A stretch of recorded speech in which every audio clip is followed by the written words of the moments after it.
이 소리가 자동으로 커졌다 작아졌다 하는 모양입니다. 우리 옆 사람과 인사하겠습니다. 잘 나오셨습니다. 할렐루야. 오늘 옆 사람 손을 다정히 잡고 인사합시다. 오늘 당신을 여기서 만나서 너무 행복합니다. 우리 뒤에 앉아 계시는 분들은 소리가 들리는지 모르겠어요. 들리면 손 한 번 들어주시고, 저 밖에 앉아 계시는 분, 앞에 안에 자리가 조금 있는데 용기 있는 분들은 들어오시기를 바랍니다. 어떤 아들이 있었습니다. 농부인 아버지가 그 아들을 아주 반듯하게 멋지게 키웠습니다.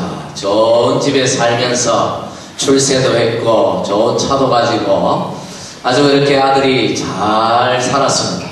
하루는 그 아들이 아버지 집을 갔는데 옛날 시골집에 불을 떼어서 이 나무로 불을 지피고 구식 주방에서 음식을 만들고 겨울바람이 숭숭 들어오는 그런 좁은 방에서 늙어가시는 아버지의 모습을 보고 마음이 너무 아팠습니다. 자기를 위해서 이렇게 한평생을 아버지가 희생을 하고 자기에게 모든 걸 주시고, 그래서 내가 이렇게 오늘 잘 살게 되었는데 내가 아버지를 위해서 한 게 뭐가 있는가를 생각하다가 고민을 하다가 아버지에게 좋은 집을 지어드리기로 마음에 결심을 했습니다. 아버지를 찾아가서 아버지, 나를 위해서 그렇게 애쓰고 고생을 많이 하셨는데 이제는 좀 편안히 남은 여생을 사시도록 제가 여기에 좋은 집을 지어드리겠습니다. 아버지는 그 아들의 그 말에 감동을 받았습니다. 눈물을 보이면서 괜찮다. 내가 뭔 집이 필요하겠냐? 내가 몇 년 산다고 그 많은 돈을 들여가지고 집을 지어봤자 뭐 하겠냐? 그걸 가지고 차라리 니네 가족들이나 행복하게 살았으면 좋겠다 하고 아들의 뜻을 거절했습니다. 그러나 그 아들의 그 마음만큼은 아버지를 충분히 감동시켰죠. 너무너무 행복해 했습니다.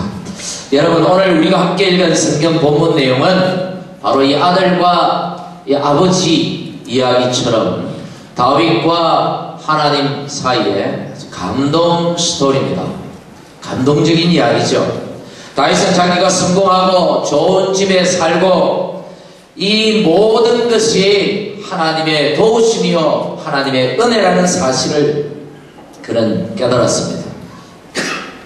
그런데 하나님 앞에 나갈 때마다 하나님의 볼께는 성전이 아닌 그런 초라한 장막에 모신 게 너무 마음이 아팠어. 나단 선지자를 통해서 하나님의 성전을 짓겠다는 그런 자신의 뜻을 하나님 앞에 밝힙니다. 그랬더니 하나님이 다윗의 그런 아름다운 그 충성된 마음은 받으시는데 내가 뭔 집이 필요하냐? 세상 천지가 다 내 집인데 내 집이 뭐 왜 필요하냐 하시면서 다윗의 뜻을 오히려 거절을 하십니다. 그러시면서 하시는 말씀이 내가 그 마음은 받겠다. 네가 내 집을 지을 것이 아니라 내가 너의 집을 지어주겠다. 오늘 이 말씀은 그런 내용입니다. 굉장히 감동적인 이야기죠. 오늘 이 성경 본문은 이해가 필요한 말씀이 아닙니다. 어떤 설명이 필요한 말씀이 아니에요. 이 말씀은 감동이 필요한 말씀입니다. 이 말씀은 어떤 신학적 논쟁이 필요한 말씀이 아닙니다. 어떤 분은 뭐 교회가 성전이냐 아니냐 이런 걸로 신학적으로 논쟁을 벌일 거예요. 하나님을 위하여 인간을 위하여 이런 여러 가지 고민들을 할 수 있습니다. 신학적 논쟁들이 많습니다. 그러나 오늘 여기서 말씀하시는 것은 성전이 교회냐 교회가 성전이냐 아니냐 이런 얘기가 아니라 그 하나님을 향한 그 다윗의 감동적인 그 마음을 보여주고 싶어 하시는 거죠. 너무 여러분 신앙의 요소들을 논리적으로 신학적으로 따지고 설명하고 이해하려고 하기보다 신앙이라는 것은 오늘 다윗같이 감동을 가지고 하는 게 신앙입니다. 여러분 신앙생활이 무엇입니까? 한번 따라하겠습니다. 신앙은 감동이다. 다시 한 번 더. 신앙은 감동이다. 여러분, 신앙생활에 감동이 사라지면 어떻게 되는가? 그때부터 비판거리가 보이기 시작합니다. 이건 뭐가 잘못되었고, 이건 뭐 때문에 안 좋고, 저건 뭐 때문에 바꿔야 되고, 자꾸 이게 그게 자꾸 비판거리가, 트집거리가 보여요. 감동이 사라지면 심지어 목사 넥타이 가지고도 시비를 걸어요. 목사는 항상 옷은 똑같습니다. 저도 겨울 양복 딱 2벌밖에 없는데 맨날 이제 바꿔 입고 이렇게 해요. 하는데 뭐 목사가 바꿀 게 별로 없잖아요. 근데 매일 주일 바꾸는 건 요 넥타이 하나입니다. 넥타이 하나만. 그래서 주일날 옷 걱정 안 합니다. 맨날 똑같은 거 입으니까. 근데 항상 넥타이 걱정은 돼요. 뭘 메고 갈 것인가. 겨울에는 좀 괜찮습니다. 그런데 여름에 날씨가 40도가 넘고 이러는데 어느 날 빨간 넥타이를 메고 오면 안 그래도 더워 죽겠는데 목사 넥타이 때문에 은혜가 하나도 안 된다. 이런 분이 있어요. 실제로. 막 투집 잡는 분들이 있어요. 감동이 사라져서 그런 거예요. 감동이. 마음에 감동이 있으면, 은혜가 있으면 그런 게 투집이 안 되죠. 그런 게 문제가 되지 않아요. 교회가 렌트를 사니 뭐 우리 건물이니 이런 게 사실은 문제가 안 되죠. 불편하고 안 불편하고 이런 게 문제가 되지 않아요. 우리에게 감동이 사라지면 그때부터 문제가 되는 것입니다. 그때부터 뭐 교육이 어떠니, 양육이 어떠니, 교회가 뭐 시스템이 어떠니, 감동이 사라지고부터 하나님이 보이는 것이 아니라 세상 것이 보이기 시작하는 것이죠. 좋으면 좋은 대로, 안 좋으면 안 좋은 대로, 형편대로 감사할 수 있는 사람, 오늘 다윗같이 감동이 있는 사람입니다. 할렐루야. 여러분, 감동을 가지고 신앙생활 할 수 있기를 간절히 바랍니다. 오늘 이 말씀은 여러분의 가슴으로, 마음으로 받아들이셔야 하는 말씀이에요. 이건 우리가 뭐 이해하고 뭐 신학적으로 해석하고 어떤 설명을 하고 히브리어에 뭐가 되어 있고 이런 얘기를 할 얘기가 아니에요. 오늘 이 다윗이 하나님께 나가서 구했던 그 감동, 그 마음에 하나님 앞에 가지고 나갔던 그 감동이 회복되기를 소원하는 그런 마음이 오늘 성령께서 여러분 안에 부어주시기를 간절히 축복합니다. 여러분, 오늘 저는 이 말씀을 통해서 3가지만 여러분에게 말씀을 드리고자 합니다. 아주 짧습니다. 첫째는 한결같은 신앙을 가지자라는 것. 사람은요, 어려울 때는 하나님을 간절히 찾고 의지하다가도 문제가 해결되고 평안해지면 하나님께로부터 몸은 여기 와 있는데 마음이 멀어질 때가 있습니다. 몸은 예배의 자리에 앉아있지만 마음은 예전 같지 않을 때가 있다는 겁니다. 이건 어떤 한두 사람의 그런 것이 아니라 대부분의 신앙인들이 그래요. 그런데 오늘 다윗은 그렇지 않았습니다. 1절 말씀에 보니까 뭐라고 말합니까? 여호와께서 주위의 모든 원수를 무찌르사 왕으로 궁에 평안히 살게 하신 때에, 오늘 다윗이 감동을 가지고 하나님 앞에 나간 때가 언젠가? 그때가 언제라고요? 모든 것을 다 이루었을 때에, 평안해졌을 때에, 좋은 시절에 걱정거리가 하나도 없을 때, 그때 하나님께 이런 감동을 가지고 나아갔더라. 보통 사람은 아니죠. 위대한 신앙인임에 틀림없습니다. 사울왕에게 쫓겨 도망다닐 때 그 시편을 읽어보면요, 그게 시편, 다윗의 시편 대부분이 그때 썼던 거예요. 그 힘들 때, 그 어려울 때, 죽음의 문턱을, 사슬을 넘어갈 때 하나님의 도움을 간절히 구하고 기도했던 것처럼 그때도 그랬는데, 좋을 때, 자리 잡았을 때, 평안할 때, 성공했을 때, 그때도 동일하게 하나님 앞에 감동을 가지고 나가서 하나님 앞에 기도하는 오늘 이 다윗의 모습을 오늘 우리가 본받을 수 있기를 간절히 바랍니다. 여러분, 어려움이 찾아왔습니까? 문제가 생겼습니까? 그럴 때는 말할 필요도 없이 하나님께 나가서 기도해야 됩니다. 문제가 있는데도 하나님께 나와 기도하지 않는 사람은 정말 대책 없는 사람입니다. 여러분, 기도의 분량이라는 얘기를 들어본 적이 있습니까? 한두 번 기도했는데 하나님이 응답해 주실 때가 있어요. 저도 그런 경험이 많아요.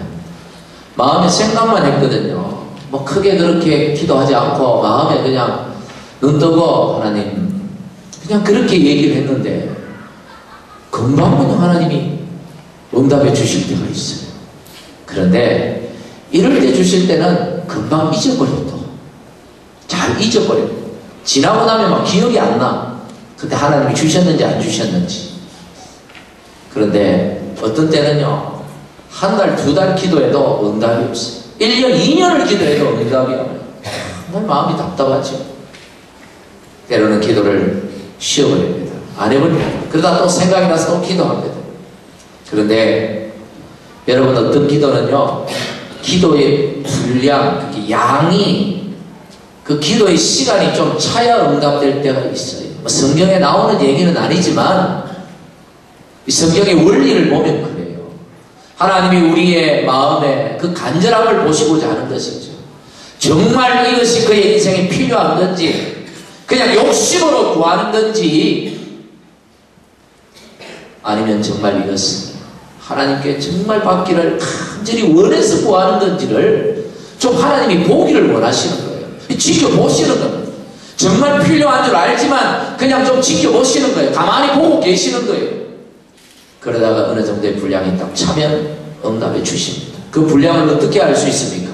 저와 여러분은 모릅니다. 그건 하나님이 정하시는 거니까. 오늘 중요한 것은 문제의 해답이 하나님께 있다는 사실을 믿고 하나님 앞에 나가는 거예요. 기도하는 겁니다. 포기하지 않고 기도하는 것입니다. 기도의 형식이 필요하지 않습니다. 어떤 분은 목사님 저는 기도할 줄 모릅니다. 대표 기도는요 좀 형식이 필요해요. 왜 그런가 하면 대표 기도는 내 기도가 아니고 모든 성도들을 대표해서 이 자리에서 오늘 장로님 기도하셨는데 대표로 기도하는 것이기 때문에 자기 기도를 하는 것이 아니라 기도의 형식과 절차와 내용을 좀 간추려 세련되게 꾸며서 좀 만들어서 그렇게 기도하는 겁니다. 그러나 하나님과 내가 1대1로 하는 기도에는 절차도 필요 없고 형식도 필요 없고 세련된 것도 필요 없어요.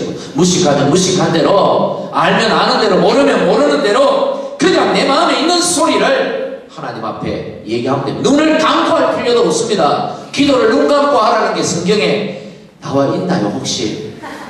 제가 아무리 읽어도 눈 감고 기도하는 소리 없어요. 근데 애들 가르칠 때는 전부 눈 감고 손 모으고 머리 숙이고, 그 도대체 어디에 성경에 나오는지 제가 잘 몰라요. 근데 저도 아이들한테 기도할 때는 그렇게 기도를 가르쳐요.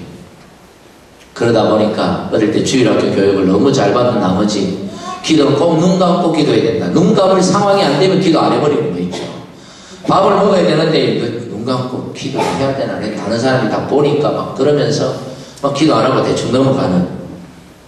여러분, 눈 감고 기도할 필요 없습니다. 눈 뜨고 기도하십시오. 제일 대책 없는 사람들이 아름다운 소풍 가가지고 가서 눈 감고 기도하는 사람이 자연을 보고, 그때 눈 뜨고 하는 겁니다. 하나님이 주신 자연을 보면서. 예수님도 눈 감고 기도하셨을까요? 눈 뜨고 기도하셨을까요? 눈 뜨고 기도하셨습니다. 하늘을 우러러 보시고 기도하셨어요. 그러니까 우리가 어떤 형식에 빠져 있는 것이죠. 형식보다 중요한 것은 내용이고, 하나님 앞에 기도하러 나가면 되는 거죠. 어느 자리든 기도하면 되는 거예요. 어려움이 왔습니까? 기도하십시오. 할렐루야. 힘든 일이 생기면 하나님 앞에 기도하십시오. 문제의 해결이 하나님 손에 달렸다는 것을 믿고 기도하는 자에게 응답이 오는 것입니다. 그리고 여러분, 모든 문제가 해결되고 평안을 누리고 계십니까? 그때도 오늘 다윗처럼 하나님께 나가 기도하는 것입니다. 하나님의 은혜였다는 것을 믿고 하나님께 나와 더욱 하나님을 찬양하고 예배하고 기도하는 거죠. 내 힘으로 했다, 그런 교만한 소리 하지 말고 여러분 잘 생각해 보십시오. 정말 내 힘으로 한 건지, 조금 운이 따랐지만 내 힘으로 했다, 그 운이라는 게 어디로부터 왔는 것인지 우리가 곰곰이 생각해 봐야 됩니다. 성경에 나오는 얘기는 아니지만 여러분 인생은 좀 돌고 돈다는 그런 얘기가 있잖아요. 좋은 날이 있으면 어려운 날도 있고, 어려운 날이 있다고 항상 어려운 게 아니라 좋은 날이 반드시 찾아옵니다. 어려울 때는 하나님께 기도해서 좋은 날 주신 하나님 기대하면서 기도하는 것입니다. 좋은 날이 왔습니까? 시험에 들지 않도록, 어려움에 빠지지 않도록 하나님 앞에 기도하는 것입니다. 하나님이 붙들어 주셔야 하거든요.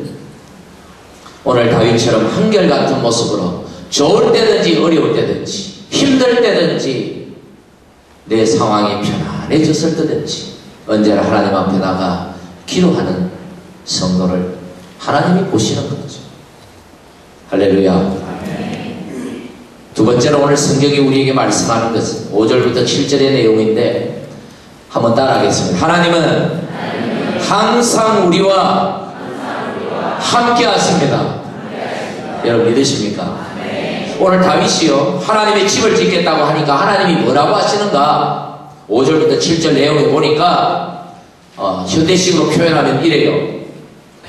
하나님의 성전을 내가 짓겠습니다. 이렇게 전했더니 하나님이 나단 선지자를 통하여 하시는 말씀이 내가 왜 집이 필요하냐? 세상 천지가 다 내 집인데 그 인간이 만든 그 작은 집에 내가 들어가 살겠냐? 내가 언제 너 12지파들 중에 어느 한 지파라도 내 집을 왜 짓지 않느냐고 내가 명령한 적이 있느냐? 나는 그런 적 없다. 그럼에도 나는 항상 너희와 함께 있었다. 여러분 사실 하나님께도 집이 필요 없죠. 세상 천지가 다 하나님의 집이니까. 이스라엘의 성전은 하나님 종교의 상징일 뿐입니다. 하나님이 뭐 거기만 머무시겠습니까? 항상 하나님은 자기 백성들과 함께 하시는 분입니다. 할렐루야. 집이 있든 없든 성전이 있든 없든 여러분 하나님은 항상 자기 백성들과 함께 하셔요. 사무엘도 성전 지으려고 한 번도 시도도 안 했습니다. 그럼에도 하나님은 사무엘과 늘 함께 하셨고요.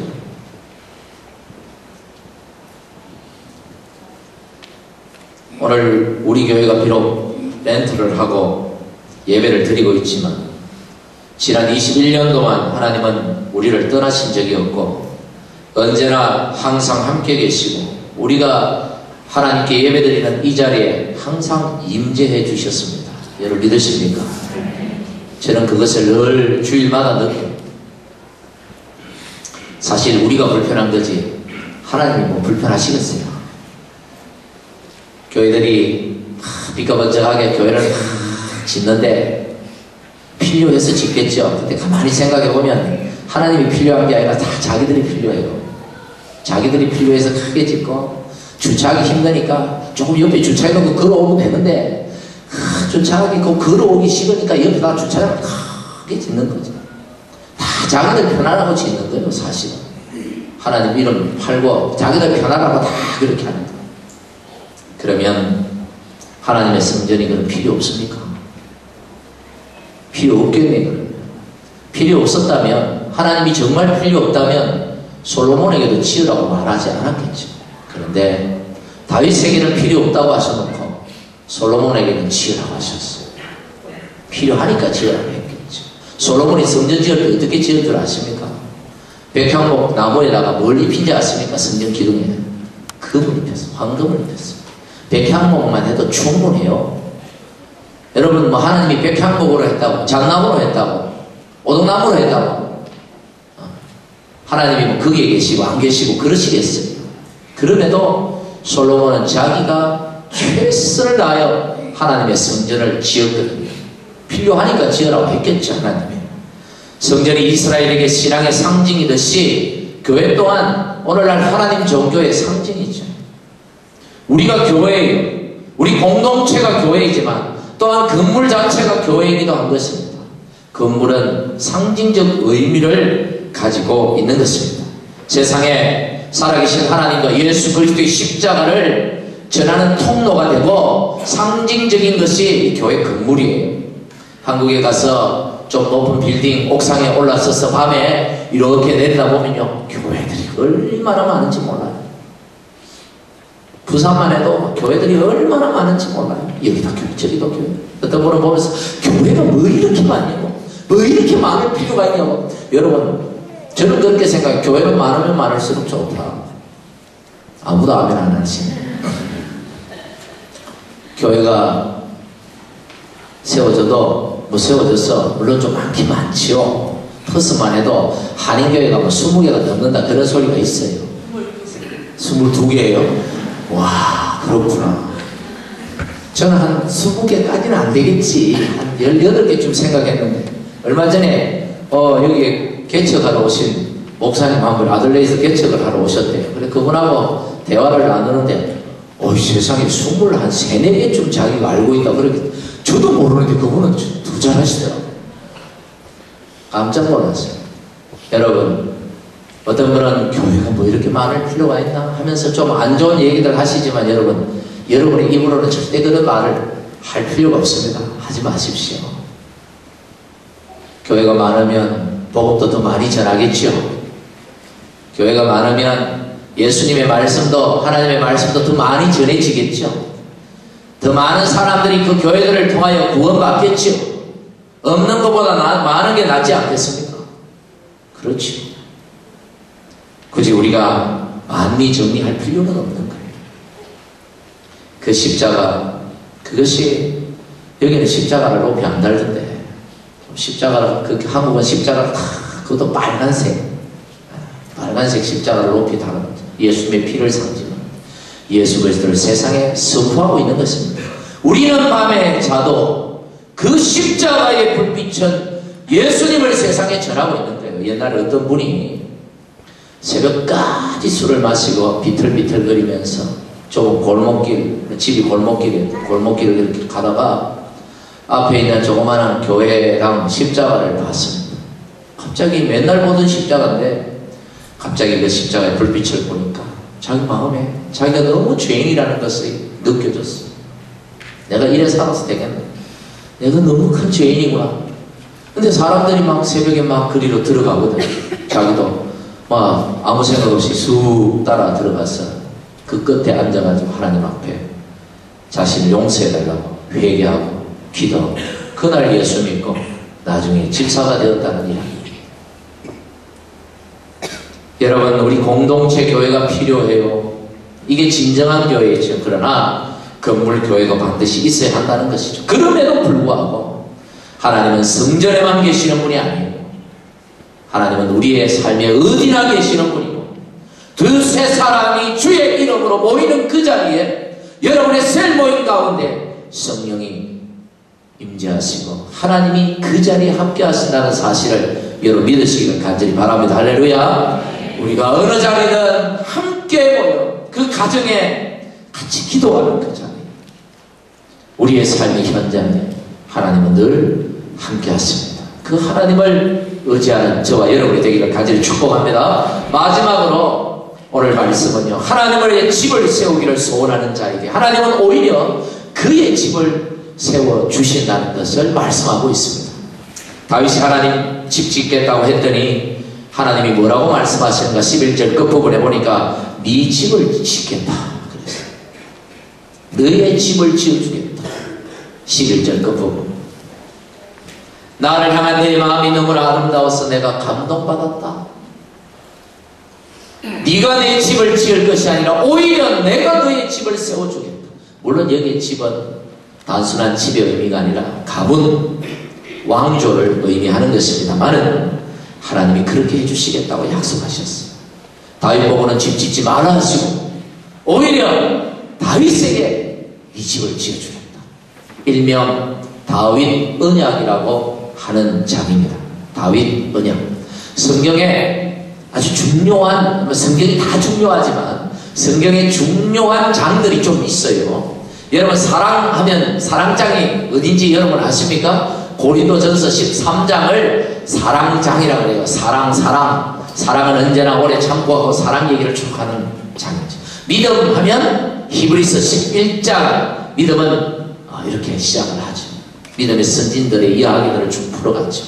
천국 하면 마태복음 13장 천국 비유장이죠.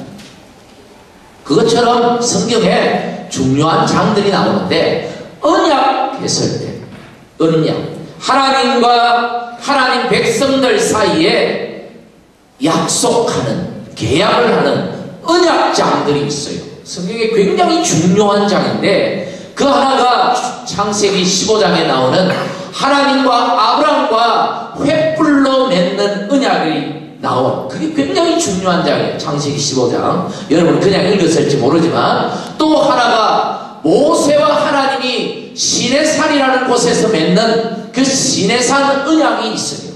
이게 굉장히 중요한 장이에요. 중요한 성경이에요. 또 하나가 오늘 사무엘하 7장 오늘 이 장 이게 다윗 언약장이라고 하는 굉장히 신학적으로도 굉장히 중요한 또 하나의 성경입니다. 하나님께 다윗이 그 은혜를 깨닫고 그 감동을 가지고 하나님께 나아가서 하나님 제가 당신의 집을 짓겠습니다 했을 때 그 많고 많은 사람들 중에서 그 다윗의 그 마음을 보시고 그에게 내가 네 집을 세우겠다 하시고 세 가지 약속을 했어요. 첫째는 다윗의 이름을 존귀하게 해주겠다. 위대한 자들 중에 하나가 되게 하겠다. 명예의 축복이죠. 두 번째 약속은 대적에게 벗어나 평안케 해주겠다. 평안의 축복입니다. 화평의 축복. 세 번째는 다윗의 후손을 세워 그 나라를 견고하게 해주겠다. 자손의 축복이에요. 이 세 가지를 축복해 주신 거죠. 무엇 때문에? 다윗이 하나님 앞에 감동했습니다. 뭐요? 다윗이 하나님 앞에 그 감동으로 나아갔습니다. 그냥 나간 거 아니에요? 감동으로. 감동으로.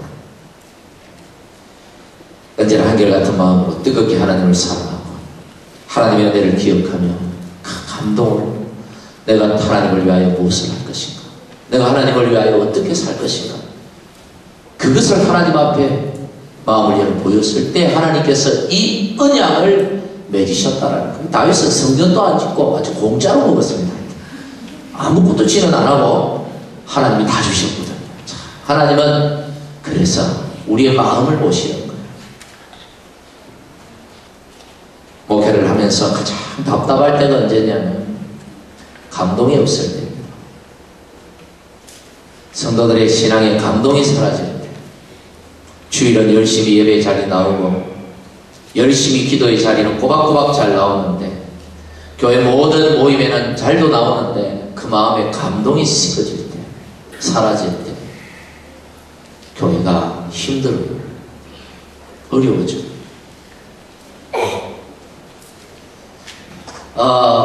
제가 한국에 있을 때 목사님 한 분이 후배 목사들을 앉혀놓고 농담 삼아 그런 얘기를 하셨어요. 여담 삼아. 뼈 있는 농담 일종의 여담 삼아 그런 얘기. 교회에서 어떤 성도가 가장 겁나는 줄 아느냐. 그리고 교회에서 어떤 성도가 가장 목사에게 겁나는 성도냐. 잘 들어두십시오. 어떤 성도가 제일 겁이 나느냐. 목사가. 그러니까 글쎄요. 속 썩이는 성도? 뭐 잘 몰라가지고 이렇게 그분이 그러더라고. 새벽기도 한 번도 안 빠지는 맨 앞자리에 앉아가지고 목사가 갈 때까지 끝까지 앉아있는 장로님이 제일 무섭다. 뭔 소리인지 여러분 잘 이해가 잘 안 되십니까? 되죠? 공감이 돼가지고 지금 막 그런 거예요. 여러분 왜 기도 열심히 하고 왜 그런가요? 그런 분에게 감동이 있으면 교회가 너무 아름다워지는 거예요. 그런 분에게 감동이 있으면 그 교회는 진짜 가장 아름다운 교회예요. 목사가 얼마나 힘이 나겠습니까?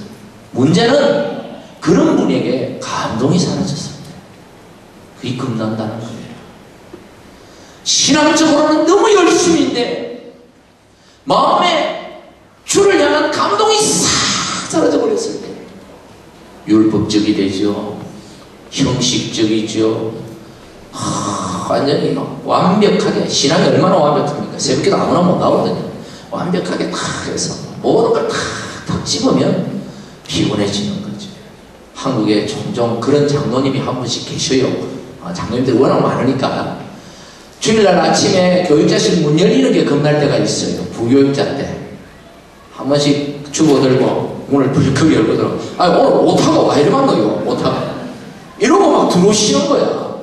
주보 오타 있을 수도 있지. 그 오타 사람이 하는 건데 뭐 오타 내고 싶어 내는 사람이 어디 있어요. 다 하다 보니까 오타가 나죠. 우리 교회는 그런 분이 없어 너무 감사해요. 너무 감사해요. 모르지 또 내한테는 얘기 안 하고 또 장 목사님, 김 목사님한테 얘기하는지는 모르겠지만 막 오타 나가지고 막 그냥 부교육자들 장로님들이 있어요. 감동이 사라졌어요. 감동이 있으면 오늘 바빠가지고 실수를 했는 모양이다. 그러고 그게 감동이죠. 감동이 있으면 넘어가요. 감동이 있으면 웬만한 건 넘어갑니다. 감동이 식어지면 조그만한 것 하나 가지고도 꼬투리를 잡고 물고 늘어지고 교회가 이러니 저러니 셀이 이러니 저러니 셀 리더가 이러니 저러니 이렇게 되는 거예요. 감동이 식어지면 우리 마음에 감동이 식어지면 우리의 신앙이 무너지는 거예요. 오늘 다윗을 보십시오. 하나님 앞에 감동이 있으니까. 감동이 있으니까. 여러분 하나님 앞에 나가서 그의 마음을 보였습니다. 하나님이 얼마나 기뻐하시는지 몰라요. 이 신앙생활은 감동으로 하는 겁니다. 그래서 찬양할 때 저는 1부, 2부, 3부, 4부 예배 드리잖아요. 매주 예배를 드릴 때 때로는 좀 피곤할 때가 있어요. 오늘은 힘이 팍 납니다. 좀 나는 것 같죠?